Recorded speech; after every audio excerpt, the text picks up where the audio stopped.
നിങ്ങളുടെ വീട്ടിലൊരു അക്വേറിയം ഉണ്ടെങ്കിൽ അല്ലെങ്കിൽ നിങ്ങളൊരു പുതിയ അക്വേറിയം വാങ്ങി സെറ്റ് ചെയ്യാനായി ഉദ്ദേശിക്കുന്നുണ്ടെങ്കിൽ നമ്മൾ വളരെ ഇമ്പോർട്ടൻ്റ് ആയി ശ്രദ്ധിക്കേണ്ട 3 കാര്യങ്ങളാണ് ലൈറ്റ്, ഫിൽട്രേഷൻ യൂണിറ്റ്, ഫുഡ്. വീട്ടിലൊരിക്കുന്ന അക്വേറിയത്തിൽ അല്ലെങ്കിൽ വാങ്ങാൻ പോകുന്ന അക്വേറിയത്തിലേക്കുള്ള ലൈറ്റ് എത്ര മണിക്കൂർ ഓണാക്കിയിടണം? ആ അക്വേറിയത്തിൻ്റെ നേച്ചറിനെ അല്ലെങ്കിൽ അതിൻ്റെ ഇൻറ്റീരിയറുമായിട്ട് ബന്ധപ്പെട്ട് കിടക്കുന്ന കാര്യമാണ്. അക്വേറിയത്തിൻ്റെ ഇൻസൈഡിൽ നിങ്ങൾ പ്ലാന്റ്സ് വെച്ച് കൊടുത്തിട്ടുണ്ടെങ്കിൽ ആ ചെടികൾ ഫോട്ടോസിന്തസിസ് ചെയ്യുന്നതിന് വേണ്ടി മാത്രമാണ് അക്വേറിയത്തിൽ ലൈറ്റ് ഓണാക്കി ഇടേണ്ടത്.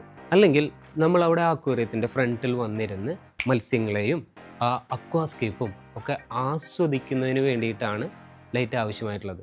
ആൽഗ ഇഷ്യൂ എന്ന് പറയുന്നത് അല്ലെങ്കിൽ വെള്ളം പച്ച നിറമായിട്ട് മാറുന്നത് ഇതൊക്കെ എക്സസ് വരുന്ന ലൈറ്റ് ഉപയോഗിച്ചുകൊണ്ട് വെള്ളത്തിലുള്ള മൈക്രോ ആൽഗെ ഫോട്ടോസിന്തസിസ് ചെയ്ത് പെരുകുന്നതാണ്.